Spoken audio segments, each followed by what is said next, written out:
خواتین و حضرات، انفیکشن کنٹرول سوسائٹی آپ کی آگاہی کے لیے، آپ کو بہتر معلومات پہنچانے کے لیے مضامین آپ کی سماعت کے لیے پیش کرتی ہے۔ انجیکشن سیفٹی کے بارے میں ہم آپ کو معلومات دے رہے تھے اور اعداد و شمار کے حوالے سے ہم نے آپ کو بتایا کہ کتنے مسائل، کتنے ہولناک مسائل، کتنے خطرناک مسائل یہ سامنے آ رہے ہیں اور جو کہ ہر معاشرے میں اور ہر فرد کے لیے مصیبت کا باعث ہے۔ اب انجیکشن سیفٹی کے بارے میں کیا کرنا چاہیے اور کس طرح اس کو کنٹرول کرنا چاہیے، یہ سب ہمارے اپنے ہاتھوں میں ہے، اپنے ذہن کے اندر ہے کہ ہم کس طرح اس چیز کو کنٹرول کر سکیں۔ ان سیف انجیکشن پریکٹسز کو، یہ ایک کرونک پرابلم ہے اور اس کا جو ہے سالوشن جو ہے وہ بھی آسان نہیں ہے، لیکن کوشش کی جائے تو ہم راستے نکال سکتے ہیں۔ سب سے اہم چیز جو ہے وہ ہیلتھ ورکرز کا، جو بھی افراد ہیں، جو ٹیکنیشینس ہیں، نرسز ہیں یا ڈاکٹرز ہیں، ان کے بیہیویئر کو چینج کرنا ضروری ہے، اور پیشنٹس کو اور پیشنٹس کے اٹینڈنٹ کو کے بیہیویئر کو بھی چینج کرنا ضروری ہے۔ اور یہ سب صرف جو ہے آگاہی سے ہو سکتا ہے، یعنی کہ اویئرنیس سے ہو سکتا ہے۔ اس کی مثال سامنے ہے کہ 20 سال پہلے جب ایڈز کی پینڈیمک شروع ہوئی تھی پوری دنیا میں، اس کے بعد سے HIV ایڈز کے بارے میں مریضوں کو اور ہیلتھ کیئر ورکر کو پوری دنیا میں بہترین طریقے سے انفارمیشن دی گئی اور اس کی اہمیت بتائی گئی کہ کتنی خطرناک یہ بیماری ہے۔ اس طرح اویئرنیس جو کریٹ ہوئی، اس کی وجہ سے HIV ایڈز کی احتیاط کے لیے انجیکشن، سیف انجیکشن پریکٹسز، اور وہ ہر ایک نے اپنانی شروع کر دی۔ اسی طرح کی practices hepatitis C virus, hepatitis B virus اور جو پیراسائٹک انفیکشنز ہیں اور بیکٹیریل انفیکشن ہیں، اس کے بارے میں بھی اگر یہ اویئرنیس عوام الناس تک، ہیلتھ کیئر ورکرز تک، مریضوں تک، مریض کے عزیزوں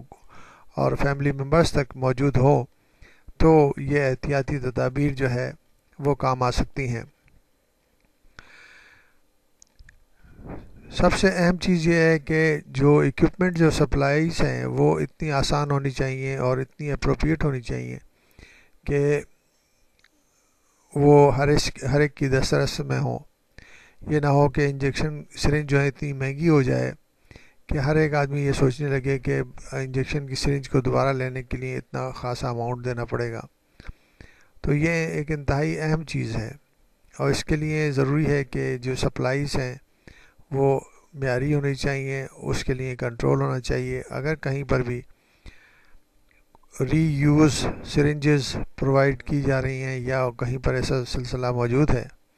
تو انتہائی اس کو بہتر طریقے سے کنٹرول کرنا چاہیے، اور جو لوگ اس میں انوالو ہوں یا بلیک مارکیٹ میں وہ سپلائی کرتے ہوں ہاسپٹل ویسٹ کو،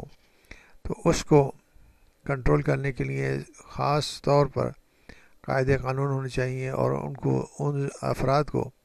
جو اس قسم کے کام میں مشغول ہوں ان کو سزائیں ملنی چاہیے تاکہ وہ یہ دوبارہ نہ کر سکیں۔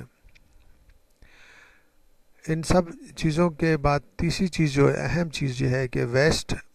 ڈسپوزل، مینیجنگ ویسٹ ڈسپوزل جو ہے، ہاسپٹل ویسٹ، لیبارٹری کا ویسٹ اور کلینکل لیبارٹریز کا ویسٹ جو ہے پراپر طریقے سے اور سیفلی ڈسپوز ہونا چاہیے۔ اس کی پالیسی جو ہے انفیکشن کنٹرول کی گائیڈ لائنس میں دی گئی ہے۔ ہم نے وہ مضامین آپ کے لیے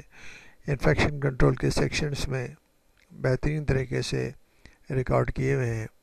اس سے اندازہ کر کے، اس سے معلومات حاصل کر کے ویسٹ مینجمنٹ اور ویسٹ ڈسپوزل کو بہتر طریقے سے کیا جائے۔ اگر ویسٹ ڈسپوزل کو صحیح کیا جائے گا تو سرنجز بھی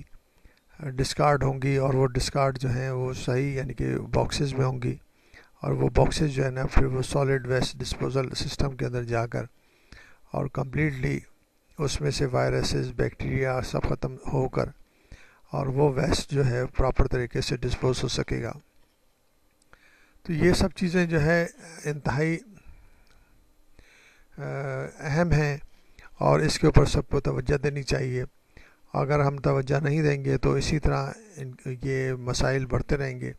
اور اتنے خطرناک بیماریاں جو کہ پورے معاشرے میں پھیل چکی ہیں وہ مزید اور مزید پھیلیں گی۔ تو اس لیے بہتر ہے کہ کہیں نہ کہیں پر ان کو سٹاپ کرنا چاہیے، اور اس کو ہمیں ان سب چیزوں کی احتیاطی تدابیر اختیار کرنی ضروری